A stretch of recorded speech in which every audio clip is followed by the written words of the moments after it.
Haleluya, Yesu ashimwe cyane. Nanone kandi ni Pastor Bagaragaza Innocent.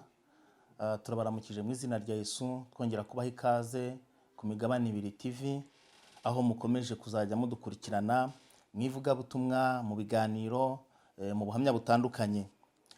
Rero nibwo buryo Imana yabaye idushyiriyeho kugira ngo dusabane n'abari kure n'abari hafi. Reka rero twakira ijambo ry'Imana, ubuhanuzi bw'umunsi, icyo Uwiteka azanye ku buzima bwacu. Igitabo cy'ibyahishuwe kivuga amagambo akomeye, ibyahishuwe ibice 3, kivuga amagambo atangaje. Ni urwandiko rwandikiye umugabo wari mu bibazo bikomeye ari ku kirwa cya Patimo. Birashoboka ko nawe uru rwandiko rw'ubutumwa bugiye kukugeraho hari ahantu uri. Uyu yari ari ku kirwa cya Patmos. Wowe aho uri hose, uko wahita kose, uko hameze kose, ariko hari ijambo rihagusanze kugira ngo rigire icyo ribwira ikigeragezo cyahagusanze cyangwa se wahasanze. Bibiri iravuze ngo byahishuwe ibice 3:7, wandikire marayika w'itorero ry'i Filadelfiya uti: uwera kandi w'ukuri, ufite urufunguzo rwa Dawidi, ukingura ntihagire ukinga, kandi ukinga ntihagire ukingura. Aravuga aya magambo ati: nzi imirimo yawe, dore nshyize imbere yawe urugi rukinguye, kandi nta ubasha kurukinga, kuko ufite imbaraga nke, nyamara ukitondera ijambo ryanjye, ntiwihakane izina ryanjye. Dore nguhaye bamwe bo mu isinagogi ya Satani, biyita Abayuda nyamara atari bo, ahubwo ari abanyabinyoma. Dore nzabahata kuza, bikubita imbere y'ibirenge byawe, bamenye yuko nagukunze. Iri ni isezerano ryawe. Imana izi imirimo yawe, Imana izi amasengesho yawe, Imana izi ukuntu bana nayo, izi neza uwuriwe, Imana izi aho uba, Imana izi aho urara, Imana izi ukuntu ubayeho. Urabibona mu buzima hari abantu bajya biha akazi ko gushaka kumenya ubuzima bw'abandi. Ugasanga umuntu yihaye akazi ko gushaka kumenya uko ubayeho, kumenya uko ugenda, kandi akagenda bishyiramo ibyo atekereza mu mitekerereze ye. Ariko nyamara urugendo rwawe n'ubuzima bwawe Imana irabizi, Imana izi ahantu uba. Rero hari ikintu kijye kibaho mu buzima bw'umwana w'umuntu. Iteka ryose umuntu aba yumva akeneye impinduka za buri munsi, kandi impinduka za buri munsi zibaho. Burya niyo uramutse wababaye n'impinduka zabayeho, uramutse wasetse n'impinduka zabayeho. Ariko hari igitera umubabaro, hari n'igitera guseka, hari n'igitera ibyishimo.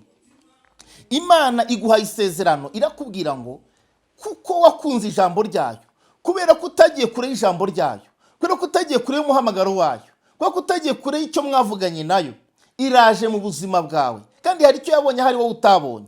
Yabonye hari abantu b'abanyabinyoma, ahari wowe nturababona, ari we nturahura nabo, ariko abagukikije Imana irabazi. Imana iza ahantu uba, izanye ubuzima mu buzima bwawe kugira ngo igire isomo ihereza abo bantu. Iteka ryose tujye dukenera kubwira abantu abo turi bo kugira ngo bamenye neza uko turi be kutwitiranya n'ibyo batwitiranya nabyo. Ariko Imana aha ije kugira ngo abe ariyo yitangira isomo kuri abo bantu, ibabwira uwuriwe. Hari urugi rukinguye, hari urugi Imana ikinguye ku buzima bwawe. Hari urugi rukinguye ngo winjire mu bundi buzima. Hari urugi Imana ikinguye ngo ubuzima bwawe buhinduke. Umubabaro wawe igihe cyose wowe umaranye, iri ni ijambo ry'ubuhanuzi ku buzima bwawe. Imana izanye ubuzima bw'ibyishimo, Imana izanye ubuzima bw'umunezero. Ishyize urugi rukinguye imbere yawe, ishyize umuryango ukinguye imbere yawe, ishyize umunezero mu mutima wawe kugira ngo hamenyekane urukundo rwayo muri wowe. Hari igihe umuntu atinda mu masengesho, amasengesho akaba igihe kirekire, rimwe na rimwe abantu bakayafataho ijambo. Ariko umuntu uko asenga cyane, uyu muntu uko ahora asenga, kuki ubuzima bwe budahinduka? Hari abantu bameze gutyo, hari abantu dufite bavuga ibyo bintu mu buzima bw'abantu. Uyu muntu uko ahora asenga, uyu muntu uko ahora mu itorero, uyu muntu uko ahora na Bibiliya, niki kitagenda? Nta kitagenda igihe cy'Imana kiraje, nta kitaragenze igihe cy'Imana kiraje. Icyo gihe nacyo cyaragenze, ariko hari ikindi gihe kije mu buzima bwawe. Imana ishyize urugi rukinguye imbere yawe kugira ngo ibwire abiyita Abayuda. Hari abantu biyita Abakristo mu by'ukuri atari bo, kuko Bibiliya ivuga yuko ibyo umuntu yakora byose ngo bigaragazwa n'imbuto zabyo. Ibyo umuntu yavuga byose bigaragazwa n'imbuto zabyo. Umuntu ashobora kuvuga ko akunda, ariko imbuto z'urukundo zikabura. Umuntu ashobora kuvuga ko agira neza, gusa akabivuga, ariko kugira neza ntako. Bibiliya hari kigaragaje. Imana yitegereje aho ugotewe, yitegereje aho ukingiraniwe, yitegereje aho uririra, yitegereje aho utuye, yitegereje uko ubayeho, yitegereje mu icumbi urimo. Imaze kubibona isanga mw'ubwo buzima bugoye ntabwo ujya uyivaho. Urarira ariko ntuyivaho, uratentebuka ariko ntuyivaho, ugira agahinda ariko ntuyivaho, ugira umubabaro ariko ntuyivaho.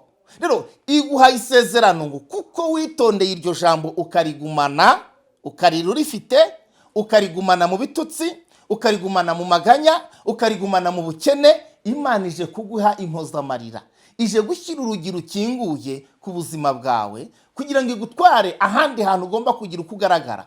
Aba bantu rero bakugose, abo utamenye n'abo wamenye, Imana yarabamenye ngo biyita abayuda nyamara atari bo, biyita abakristo nyamara atari bo, biyita inshuti zawe nyamara atari zo. Nujya kubireba mu nshuti zawe wagize cyangwa se mu bikomere ugendana uyu munsi, urasanga igikomere ufite kidakomoka ku mwanzi wawe, oya, kirakomoka ku muntu wari inshuti yawe, umuntu mwasangiye twose, umuntu mwaganiriye, umuntu witabaje, umuntu wasanze, umuntu wameneye ibanga ryawe. Uraza gusanga ari we wafashe inzira umunsi umwe, ibyo wamubwiye abisuka hasi, uyu munsi biragenda biguhindukira urubobi, urakandagira ukanyerera kubera ko wabikije umwana w'umuntu. Reka mbabwire, iyo tubikije umwana w'umuntu intege nke zacu, ejo bitubera ikigeragezo, kubera ko umwana w'umuntu iyo yabaye umuntu nyine aba umuntu akarambika hasi by'abantu. Ariko Imana ijya igira ibanga ry'umwana wayo, intege zawe nke zahiherereye Imana irazizi. Niyo mpamvu ngira nkubwirira ijambo, iyi nzira Imana ikinguye, iri rembo Imana ishyize imbere yawe, ni irembo ry'ubuzima, ni irembo ryo kugubwa neza, ni irembo ryo gutabarwa, ni irembo ry'ubutsinzi, ni irembo ry'umunezero. Reka nkubwire amarira yawe, amarira yo mu cyumba, amarira yo mu rugo, amarira yo mu kazi, amarira yo mu rushako, amarira yo mu rubya, amarira yo mu mibereho, amarira yo ku musozi utuyeho, amarira yo ku murwa utuyemo, amarira yo ukeneye ko ibintu byagenda, Imana yayumvise, ikizeho urugi rukinguye. Kandi hari abantu bagiye kumenya neza ko Imana muri kumwe. Rero buriya iyo Imana ishaka kwigaragaza mu buzima bw'umuntu, burya ijya yemera n'ibigeragezo bikabaho, burya ijya yemera n'akaga kakaza, ariko hirya y'ako kaga Imana ikaza kwiyerekana, hirya y'amarira yawe Imana ije kwiyerekana, hirya y'agahinda kawe Imana ije kwiyerekana. Ishyize urugi rukinguye imbere yawe, dore nguhaye bamwe bo mu isinagogi ya Satani, biyita abayuda nyamara atari bo, ahubwo ari abanyabinyoma. Dore nzabahata kuza bikubita imbere y'ibirenge byawe, bamenye ko nagukunze, bamenye urukundo rw'Imana ruri ku buzima bwawe. Bagiye kuza imbere y'ibirenge byawe, n'Imana ibazanye, n'Imana ibahase, n'Imana ibaherekeje, irabahagurukije ngo bamenye urukundo Imana yagukunze. Ntabwo Imana izabazana muri ubwo buzima bagusekeramo, oya, izabanza iguterure igutereke mu bundi buzima, izabanza iguterure igushyire mu bundi buzima, izabanza ikuhagire, ikwambike, igutunganye, ikumara umubabaro n'agahinda. Nimara kugutegura neza, nta mwana w'umuntu ubigizemo uruhare, ahubwo Imana yakoresheje ukuboko kwayo n'ubuntu bwayo. Icyo nshaka kuvuga ni iki, si uko impinduka z'abantu zidashobora guca mu bantu, ariko abo ntabwo bazaba bazanywe n'urukundo rwa kimuntu. N'Imana izabibazanye mu buzima bwawe kugira ngo ibakoreshe mu buzima bw'impinduka.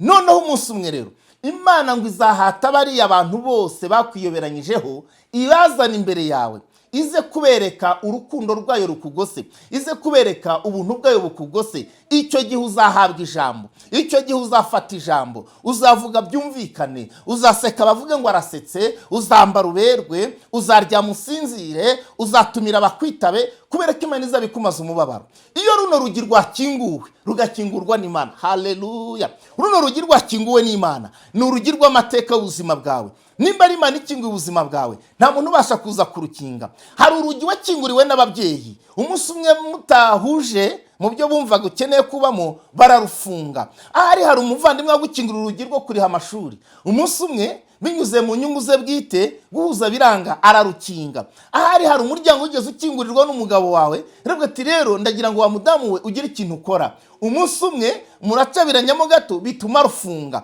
Ahari hari umuryango wari wafunguriwe n'abavandimwe, ariko umunsi umwe bakwigaho bakubonaho inenge ituma barukinga. Imana iraguha isezerano, Imana iraguha isezerano ry'uko ari ije gukingura, ry'uko ari ije kugukingurira umuryango. Yitegereje uwo mubabaro, yitegereje ako gahinda, yitegereje uko uko kugeragezwa yitegereje uwo mugabane wahawe n'abantu, iravuga ngo nkwiye kumuha undi mugabane. Hari ikindi cyiciro cy'ubuzima Imana izanye mu buzima bwawe.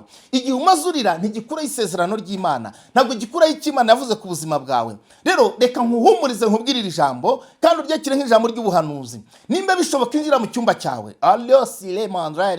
hamwe uririra ongera uhinjire, hamwe uririra ongera uhatambuke uhahagarare, kuko ndabizi hari igihe urira ukarira ariko wajya gusohoka abantu bari ukihanagura, ariko hari ahantu uririra. Nzi neza ko hari n'amarira yo mu mutima, ariko nyemerera uyu mwanya wongera usubire mu cyumba hahandi ugiririra. Nimba uri mu nyumva uri mu nzu urugenda, nuza kugera mu rugo muri cya cyumba uririramo, muri cya cyumba cy'umubabaro, nuza kuhagera